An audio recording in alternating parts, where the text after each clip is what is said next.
YouTube. So this is a abandoned well in the middle of a large range area in Nevada. And at work recently, I was talking to a friend, and he was saying how you could drop a stone down a well, and I'm saying you shouldn't do this, but this was what he was saying.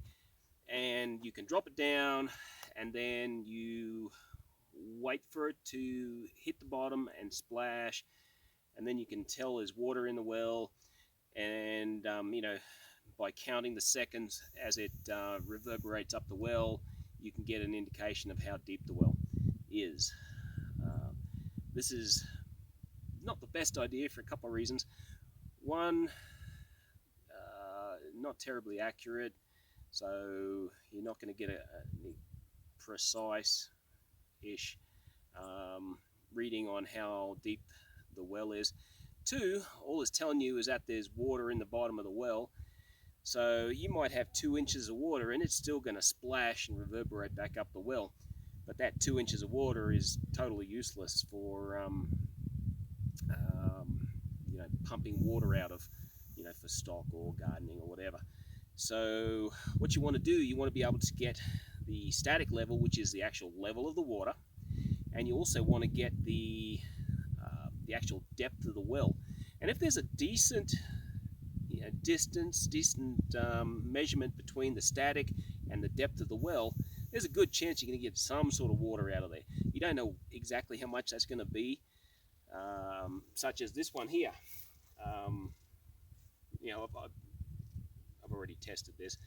Now it's got a fairly low static, fairly deep well, and I'm going to measure it. I won't tell you what it is until I finish measuring it, but the actual production of the well is not enough to make it viable to pump water out of for stock usage. So it's pretty much been abandoned. They might come in and drill the well deeper and improve it in that way, but at the moment it's just not worth the money of pumping.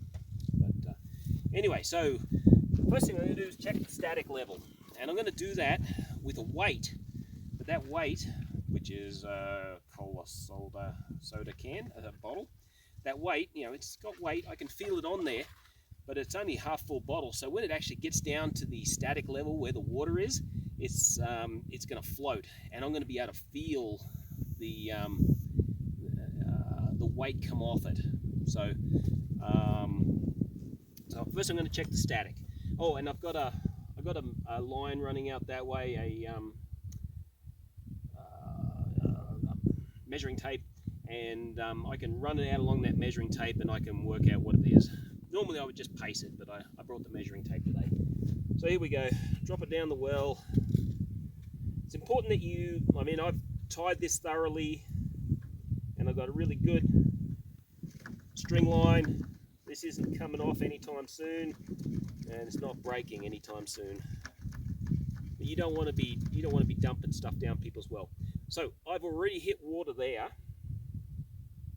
so I felt the weight come off it. So I'm just going to tie it off here real quick.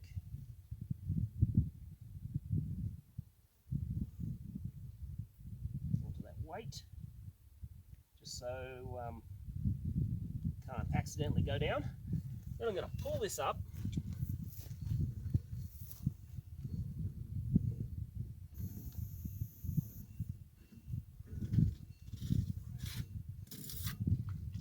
Okay, I'm going to throw it under the fence so I can actually run down along the line.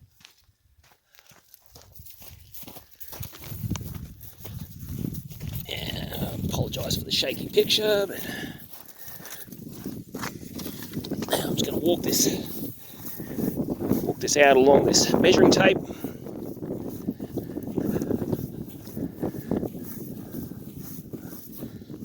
Oh, I've got a bit of a kink there.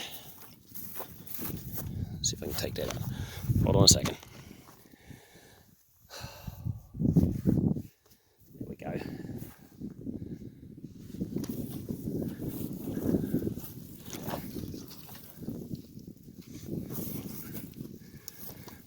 Alright, so there's my thing. Let's see what the distance is.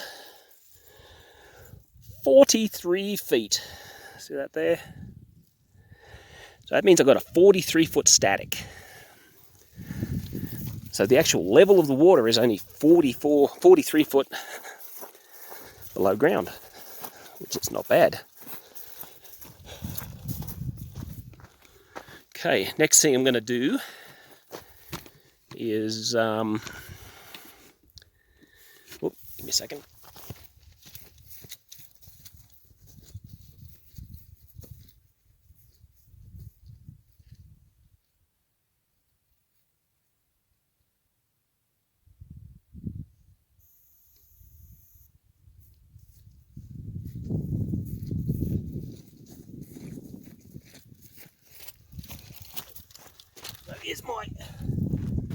Here's my weight.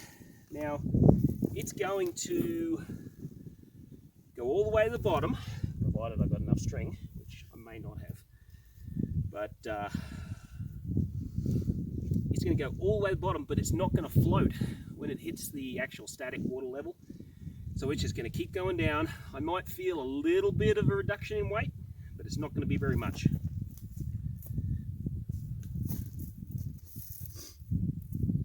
Once again, you don't want to be dumping stuff down wells because it's so expensive to get it out.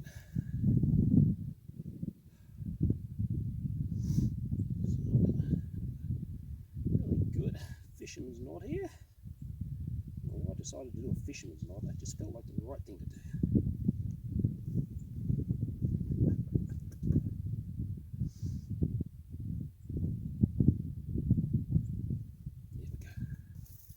And once again, I'm going to drop that down. I need to get my glove on. When it gets to 43 feet, I'll put a glove on and let it go the rest of the way. Alright, so I've got it tied off there so it can't go too far. I'm going to get my glove on. I'm going to keep doing this.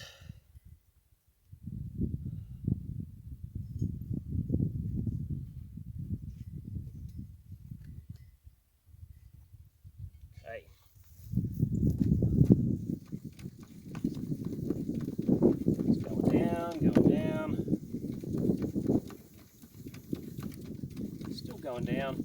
I did notice really a reduction in weight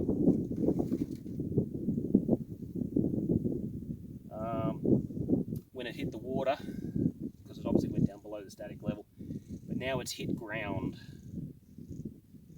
So I'll do the same thing here, just give it a quick tie up.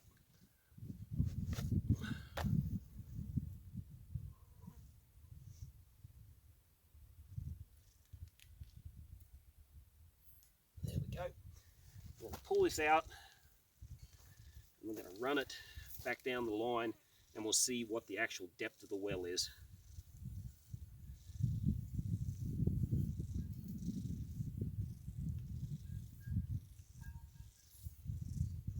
Oh, it's wet.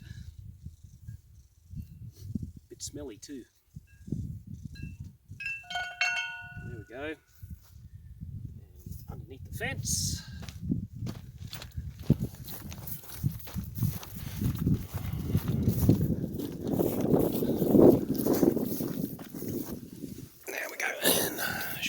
Drag this out here.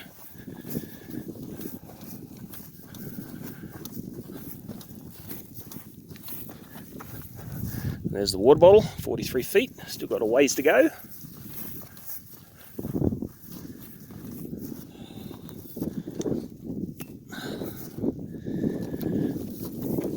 Okay, what the depths we got? And we got a 60 foot. 57, sorry. 57 feet. I just checked I didn't get any kinks in the rope.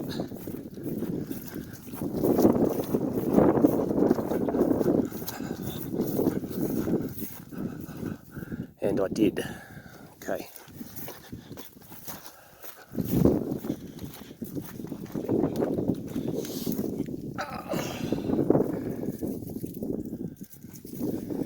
See if I do that again. So yeah, as I was dragging the rope out, it got snagged around the anchor weight I was using.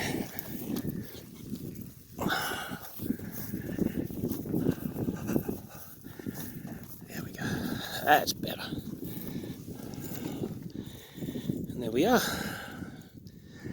74 feet. So this well is 74 foot deep with a, what did I say that was? 42,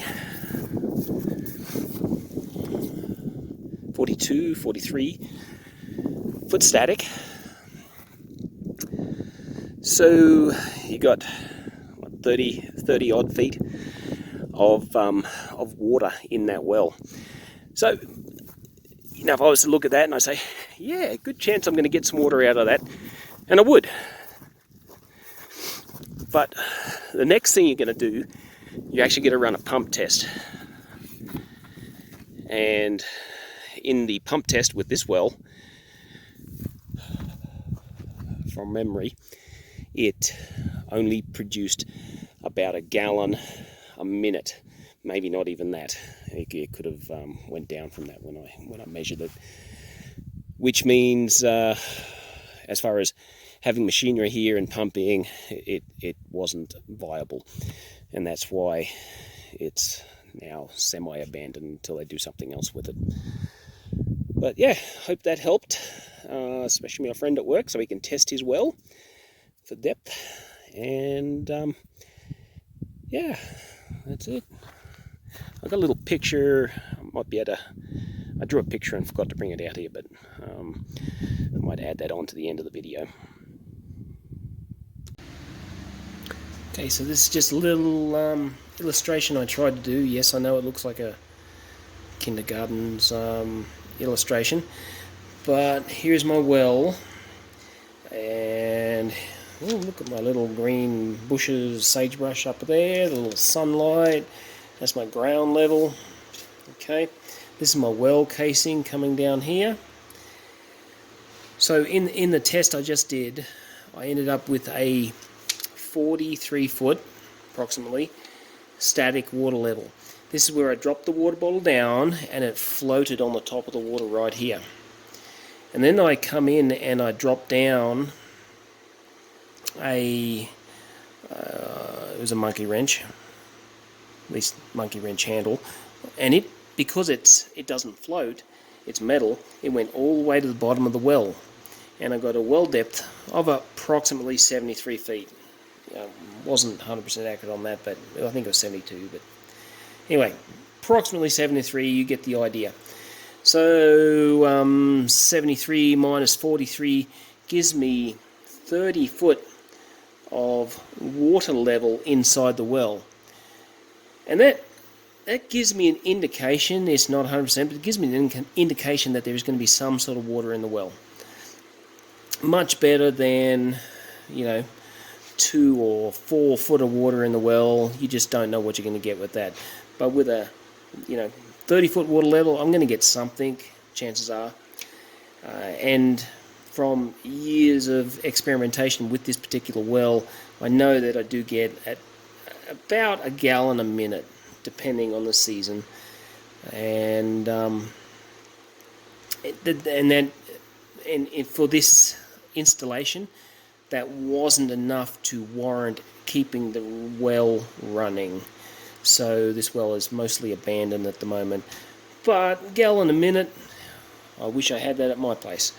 And you know, because if you can space that out over you know, hours and days of light and, you know, pumping time, you can get quite a bit of water. Perfectly enough for a homestead if it was being used for that. Just wasn't worth it for the cattle rancher when he's got hundreds of cows all needing to drink. Anyway, so this is just an add on to onto the video I just did, just to better explain my testing procedure. Static water, well depth. So well depth minus static level gives you the amount of water in the well, And depending what that is, you get an indication of how useful the well may be.